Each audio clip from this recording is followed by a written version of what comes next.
फिर मुझे बदतमीजी करके जबरदस्ती, तब भी मेरा किडनैप करके मुझे वहां से जबरदस्ती ले जाया गया। आपके पास क्या ऑर्डर है इसको डिमोलिश करने का? और उनके पास कोई ऑर्डर नहीं दिखाया कि जी हम आपको अभी नहीं दिखाएंगे, वक्त आने पर दिखाएंगे। मैंने जब तक ऑर्डर नहीं दिखाओगे आप यहाँ पे कुछ नहीं कर सकते। तो वो काम रुक गया और करीब 1.5 घंटे तक मैं 1-1.5 घंटे वहां रहा था वो रुका। तब मैंने पुलिस जो वहां पे मौजूद थी उनसे ये कहा कि ये डकैती, लूट और ये जो हमला हुआ है और ये तोड़फोड़ हुई है, ये सीरियस ऑफेंसेस हैं आईपीसी की धारा के, और ये एक बड़ी साजिश का हिस्सा है। आप क्योंकि यहाँ खड़े हैं तो आप इस पे एफआईआर दर्ज कीजिए।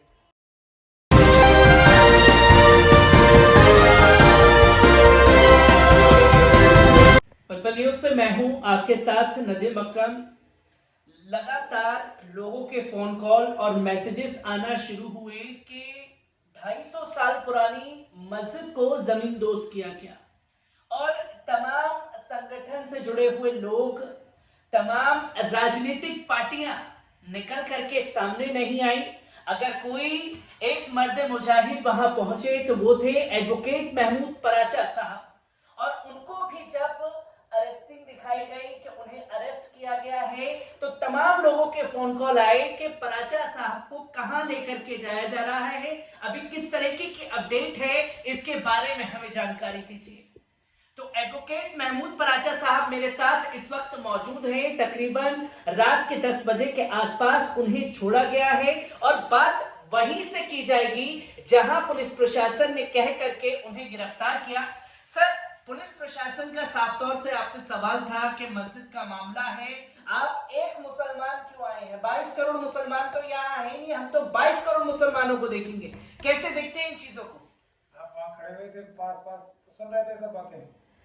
अच्छा, तो अब क्या बोलूँ मैं, जो लेकिन बुनियादी बात जिस पे मैं बैकफुट पे आया वो ये थी कि हम वहाँ पहुँचे और महमूद पराचा इसमें इम्पोर्टेंट नहीं है, मेरी बात कम की जाए, उस मदरसे की और मस्जिद की बात की जाए तो वो ज़्यादा बेहतर है। तो जब मैं तो अपने कोर्ट में था, कोर्ट से मैं निकल के अपने मोबाइल फ़ोन में मैंने चेक किए कि किस किस की मिस्ड कॉल आती है। मेरी आदत है, मैं चेक करके वापस फ़ोन करने की कोशिश करता हूँ जब मैं गाड़ी से एक कोर्ट से दूसरे कोर्ट में जा रहा हूँ। तो फिर मैंने जब फ़ोन किया तो मुझे बताया कुछ लोगों ने कि ये वहाँ पे ये हो रहा है, ये बंगाली मार्केट की मस्जिद में वहाँ पे डिमोलिशन का प्रोग्राम हो रहा है। तो मैं हाई कोर्ट ना जाके सीधा बंगाली मार्केट पहुँचा। वहाँ तो एक पूरा दहशत का माहौल बना रखा था, पुलिस की छावनी जैसी बनी हुई थी, आप लोगों ने खुद भी देखी होगी। तो मैं सीधा वहाँ गया और जो एक कानून का रास्ता हमें सिखाया गया है, जो संविधान और कानून का रास्ता है, मैंने जाके सीधा यही पूछा, क्योंकि बुलडोजर का जो एक डर दहशत बनाई जाती है उसको भी गलत तरीके से इस्तेमाल किया जाता है। तो मैंने जाके वही पूछा, आपके पास क्या ऑर्डर है इसको डिमोलिश करने का? और उनके पास कोई ऑर्डर नहीं दिखाया कि जी हम आपको अभी नहीं दिखाएंगे, वक्त आने पर दिखाएंगे। मैंने जब तक ऑर्डर नहीं दिखाओगे आप यहाँ पे कुछ नहीं कर सकते। तो वो काम रुक गया और करीब 1.5 घंटे तक मैं 1-1.5 घंटे वहां रहा था वो रुका। तब मैंने पुलिस जो वहां पे मौजूद थी उनसे ये कहा कि ये डकैती, लूट और ये जो हमला हुआ है और ये तोड़फोड़ हुई है, ये सीरियस ऑफेंसेस हैं आईपीसी की धारा के, और ये एक बड़ी साजिश का हिस्सा है। आप क्योंकि यहाँ खड़े हैं तो आप इस पे एफआईआर दर्ज कीजिए। तो पुलिस ने हमसे कहा कि आप लिख के दीजिए। मैंने कहा लिख के देने का प्रावधान भी है, लेकिन बगैर लिखे भी आपको मैं कंप्लेंट दे रहा हूँ और आप लिखिए और आप एफआईआर कीजिए। अब जब ये बात हुई तो उसके बाद वहाँ पे पुलिस वाले समझ गए कि वो गलत जगह पर हैं और जो एलएनडीओ के ऑफिसर्स थे वो भी कोई भी सामने नहीं आया।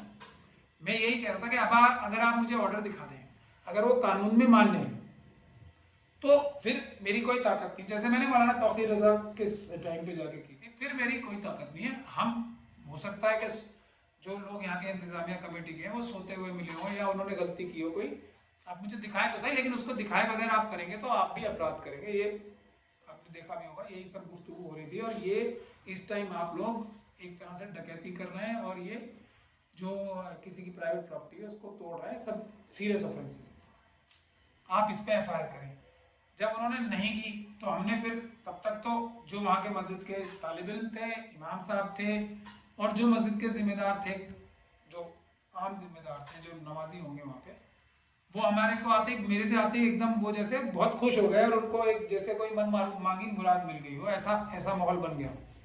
फिर मैंने अपने जो कानूनी तरीका है उसको फॉलो किया। मैं कोई चमत्कार थोड़ी करता हूँ, जो कानून में लिखा है उसको फॉलो ही तो कराता हूँ मैं जाके। और कोई मेरा ना कोई ताकत है ना कोई मुआवजा मेरे हाथ में।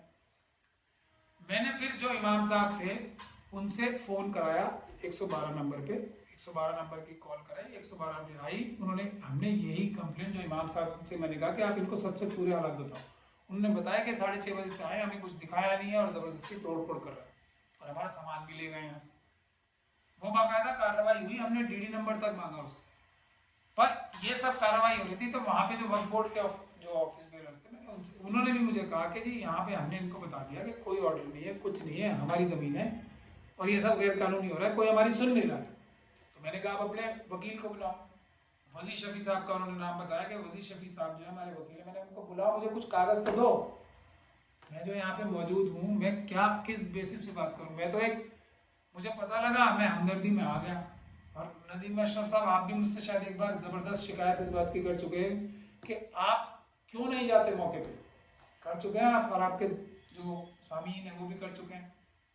आपने तो उन्हीं की फीलिंग्स मुझ तक पहुँचाई। और मैं क्या बोलता था, जब तक मेरे पास वकालतनामा ना हो, वकील को कोई मतलब हमारे एडवोकेट्स एक्ट में भी एक तरह का मना है। तो लेकिन मैं नहीं सुन पाया ये, तो मैं चला गया वहाँ पे। मैंने जाके बोला भी, उन सब लोगों ने मुझे बोला कि आप ही हमारी नुमाइंदगी कीजिए जो वहाँ के इंतजामिया कमेटी के। फिर उन्होंने बड़ी मुश्किल से मुझे गजट नोटिफिकेशन, और यही वो वहाँ के मतलूब करीम साहब हैं, मुतवल्ली, मुझे पता लगा वहाँ जाके। उन्होंने मुझे क्या दिखाया, एक जो गजट नोटिफिकेशन का एक पेज और एक नक्शा। अब मैंने उनसे पूछा और मुझे बता रहे हैं कि इस पे ये लिखा है, उन्हें पढ़ना तक नहीं आता। गजट नोटिफिकेशन वक्त का एक ही कागज था उनके पास, वो भी उन्हें पढ़ना नहीं आता। तो मैंने कहा भाई आप ये 35,000 मुझे बता रहे हो, ये आपको पढ़ना नहीं आता। मुझे गुस्सा भी आया फिर इस बात के लिए। मैंने उनको कहा भी कि आप क्या इस जगह बैठने के मुस्तहिक हो जिसको आप एक कागज नहीं पढ़ सकते, क्या हिफाजत करोगे आप लोगों की। तो वो कहने लगे चलिए अब तो ये हुआ, आप हमें ही शर्मिंदगी का वो बना रहे हैं, शर्मिंदगी क्यों करा रहे हैं आप, अब क्या करें। मैंने कहा कागज मंगाओ। तब तक मैंने रोकता हूँ, वक्फ बोर्ड वालों को बुलाओ। मैंने ये भी कहा कि चेयरमैन साहब को बुलाओ यहाँ पे। तब तक मैं बातचीत करके पुलिस को रोकता हूँ और उनको बताता हूँ कि हम कागज मंगा रहे हैं, उतना टाइम तो दो हमें। तो नहीं आ रहे हैं, वो आ रहे हैं। इतने में कुछ क्या नई डेवलपमेंट क्या हुई, वो तो इन्वेस्टिगेशन का ही विषय है। दोबारा सीनियर ऑफिसर्स और बहुत सारे 50-60 पुलिस वालों ने मेरे चारों तरफ, जो लोग चले गए थे वहां से छोड़ के पुलिस वाले, तब तक LNDO के ऑफिसर भी वापस आ गए। और आके तब उन्होंने मुझे बोला कि जी हम जो है जो हमारे पास ऑर्डर है, मैम हम भेज देंगे। मैंने कहा मुझे दिखाइए ना, मैं इनका वकील हूँ। तब वहाँ पे उन्होंने चुप्पी साधी, नहीं जी आप इनके वकील नहीं हो, आप पूछवा दो। तो फिर वहाँ किसी ने हाँ नहीं की, तो वहीं मेरा मतलब मैं लाजवाब होना शुरू हो गया। फिर मेरे पास कोई इस बात का जवाब नहीं था, कानूनी नहीं था, मैं कोई जाके गैर कानूनी काम थोड़ी कर सकता हूँ। तो जब मुझे मेरे से तर्क के ताल्लुक कर लिया वहाँ पे, तो तब पुलिस हावी हो गई और उन्होंने कहा कि आप, मैंने फिर भी एक अपनी आखिरी कोशिश की ये कह के कि वक्फ की प्रॉपर्टीज़ में कोई भी मुसलमान का हक होता है कि वो जाके उसमें अपनी बात रखे, क्योंकि ये प्रॉपर्टी सभी मुसलमानों की है। तो उस पर यह जुमला आया था कि 22 करोड़ मुसलमानों से थोड़ी बात करेंगे हम, और वो उनकी बात जायज़ नहीं है। वहाँ मैंने कहा ना लाजवाब हो गया।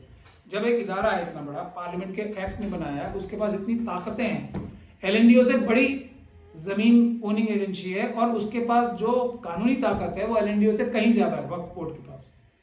तो आप कौन, ये बात उनकी जायज थी, अब नाजायज तो नहीं कर सकता ना, मैं तो ईमान वाला आदमी।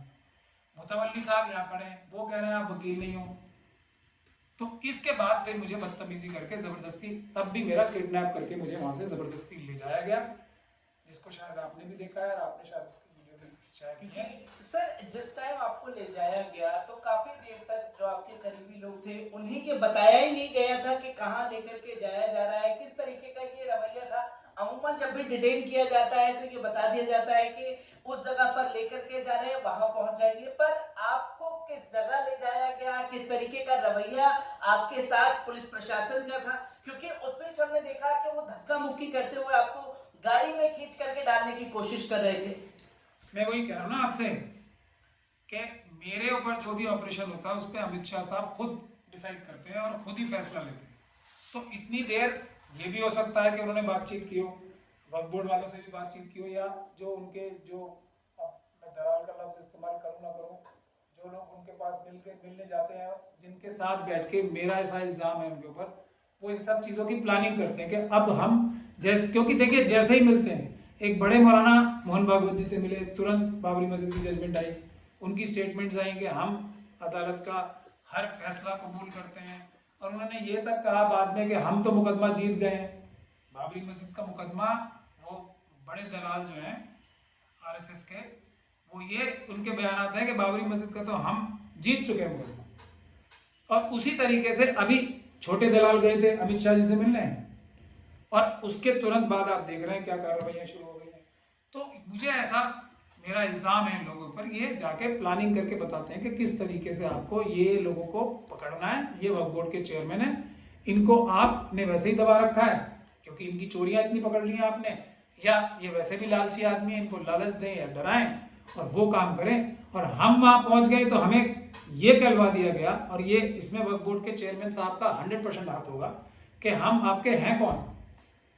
मैं वहां क्या करने गया था?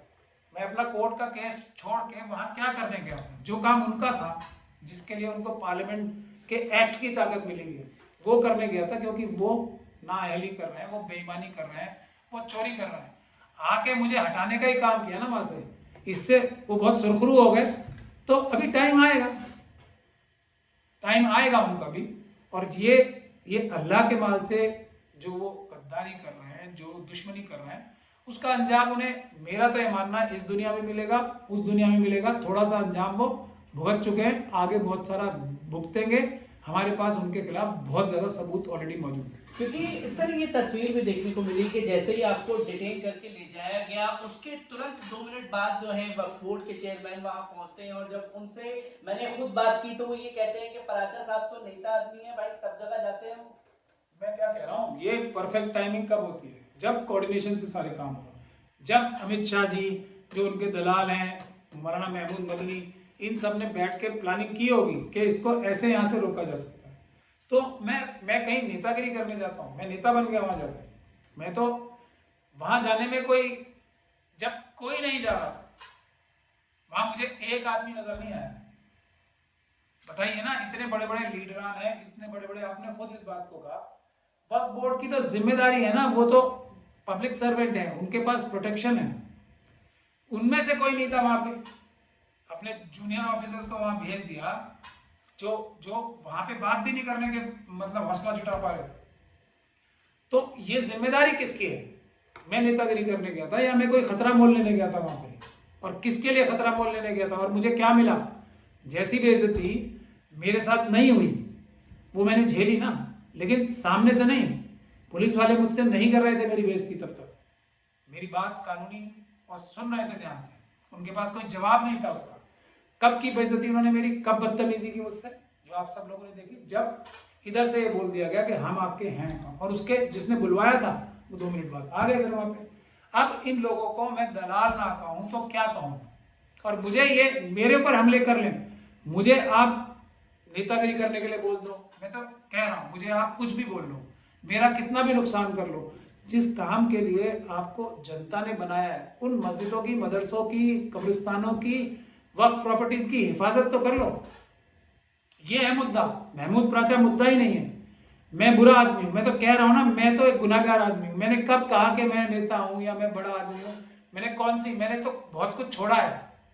मैं गिनवाना नहीं चाहता, मैं गिनवाता भी नहीं, लेकिन मैंने क्या नेतागिरी कर ली जाके? ये पूछना चाहिए आप उनको सवाल। मैं तो जाके अपनी, मेरे साथ बदतमीजी भी हुई, वो करवाई ना मैंने।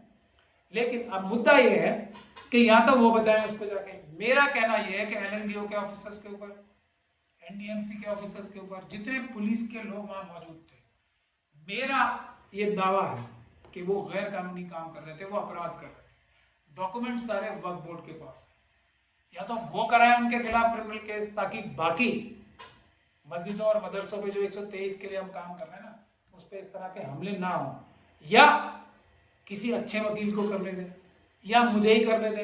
मैं पिछली बातें भूल जाऊंगा, अब ईमान ले आए। लेकिन ये नहीं हो सकता जो आपने चोरियां की हैं, उसको मैं, क्योंकि वो मेरा माल की चोरी नहीं की, वो अल्लाह के माल की चोरी, उसकी सजा आप भुगतोगे।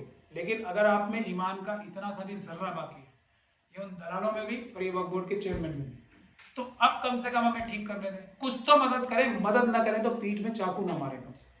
क्योंकि सर मैं इसी के साथ साथ ये भी जानना चाहूंगा, क्योंकि बीते एक हफ्ते पहले 400 साल पुरानी दरगाह को इसी तरीके से निशाना बनाया गया, अचानक बिना नोटिस के पहुंचे, बुलडोजर चला दी गई। ठीक एक हफ्ते बाद ये प्रोसेस अपनाया गया और आप लगातार जो है इसके लिए कानूनी लड़ाई भी लड़ रहे हैं। जो 123 वक्फ की प्रॉपर्टीज हैं जिसमें दरगाहें शामिल है, मस्जिदें शामिल है, क्या एक एक कर अब सबको निशाना बनाया जाएगा? और अगर निशाना बनाया जा रहा है तो उसे रोका कैसे जाएगा? सबसे पहले ये वक्फ बोर्ड के चेयरमैन के खिलाफ पूरी आवाम को कोई ना कोई एक्शन लेना पड़ेगा, इनसे इस्तीफा लेना पड़ेगा, क्योंकि ये मुलव्विज़ हैं इन सब कारनामों में, इनके बगैर नहीं हो रहा। सवाल पूछना आवाम का काम है, नहीं पूछ रहे इसीलिए बेलगाम हो रहे हैं। ये जो अपने आप को नेता अभिनेता बनते हैं, ये बड़े बड़े जो मौलाना हैं, जो इतनी बड़ी बड़ी तंजीमों के ऊपर बैठे हुए हैं, जिनके साथ इतने ईमानदार सच्चे बहादुर लोग मौजूद हैं, जिनकी तंजीमों में जो इतने बड़े ओहदे पे चेयरमैन साहब बैठे हुए हैं, इन लोगों को दुरुस्त करना आवाम का काम है। भाई आप इनको तो दुरुस्त कर सकते हो, नहीं दुरुस्त होते तो इनके मुंह तो काले कर सकते हो। हमारा 50% काम हो जाएगा अगर ऐसे लोगों को इबरतनाक आवाम जो है इनका बाइकआउट करे, इनसे सवाल पूछे कि आपने क्यों नहीं, आप उस, मैं तो वहां भी चला जाता उगराई में, लेकिन मैं उस दिन दिल्ली में नहीं था। लेकिन मेरे पास क्या कानूनी अधिकार है? इनके पास तो कानून की ताकत है, क्यों जमे बैठे हैं? ये है सवाल। आवाम से मैं गुजारिश करूंगा, अगर आपको, वैसे तो जितने मुतवल्ली हैं 90% से ज़्यादा हमने जो लोगों से रब्ता कराया वो सब कह रहे हैं कि वक्फ बोर्ड हमें मरवा देगा, हम जो है आपकी हिकमत अमली पे चलना चाहते हैं। लेकिन सवाल ये है कि ये हिकमत अमली हमारी भी कैसे कामयाब होगी जब पीछे से आके ये मिली भगत से सब चीज़ों का नुकसान करेंगे, कागजात नहीं देंगे, ना दे कागजात, कम से कम आके ये तो ना कहें कि ये यहाँ पे किसी हैसियत से नहीं आए। और अब क्या करेंगे इसका? इन्होंने क्या किया? जो लाल मस्जिद है जिसमें सीआरपी का ऑफिस बन रहा है, वो एक क्रिमिनल ऑफेंस है, इनकी मिली भगत से हुआ। आईटीबीपी जो कब्जा हुआ, इनकी मिली भगत से हुआ। अगर नहीं हुआ तो इन्होंने क्या कार्रवाई की? ये है सवाल पूछने के। क्यों नहीं पूछते? हर वक्फ की प्रॉपर्टी 123 की 23 अगर जाएंगी तो उसमें सबसे बड़ा हाथ किसका होगा? जो चौकीदार है, अमानतुल्लाह खान, अमानत में खयानत करने वाले अमानतुल्लाह खान की जिम्मेदारी। क्योंकि सर मैंने अपनी रिपोर्ट में भी ये कहा कि बंगाली मार्केट से तकरीबन 1.5 किलोमीटर की दूरी पर मुसलमानों की सबसे बड़ी तंजीम का हेडक्वार्टर है, वहां से भी कोई नहीं पहुंचा, सिर्फ एक एडवोकेट पराचा ही क्यों पहुंच पाए? ईमान है ना, मैं दलाल नहीं हूं, ये बात है और कुछ नहीं है। दर्द है, मुझे दर्द हुआ। वक्फ बोर्ड का ऑफिस वहां से 1 किलोमीटर दूर है, वक्फ बोर्ड का ऑफिस भी तो वही है, वो कौन सा दूर है? तो मैं यही कह रहा हूं ना, माल चुराने के लिए 100 करोड़ रुपए चुराने के लिए तो वक्फ बोर्ड के चेयरमैन है। वैसे एक चोर ही है वो, जो ये है, सिर्फ उनकी कोई हैसियत नहीं है, वो चोर है। और आज ये बात मेरी आंखों के सामने तय होगी। एडवोकेट महमूद पराचा साहब हमारे साथ मौजूद थे, जिन्होंने साफ शब्दों में कहा कि अगर मैं 250 साल पुरानी मस्जिद के लिए वहां पहुंचा था तो मेरे सीने में दर्द था और मैं वहां खड़ा होकर के मस्जिद के लिए कानूनी तौर पर लड़ाई लड़ रहा था। पर सवाल यहाँ ये खड़ा हो जाता है कि तमाम मुस्लिम तंजीमें कहाँ थी? वो तमाम राजनेता कहाँ थे जिन्हें हम लोगों ने चुन करके विधानसभा और लोकसभा में भेजा हुआ है?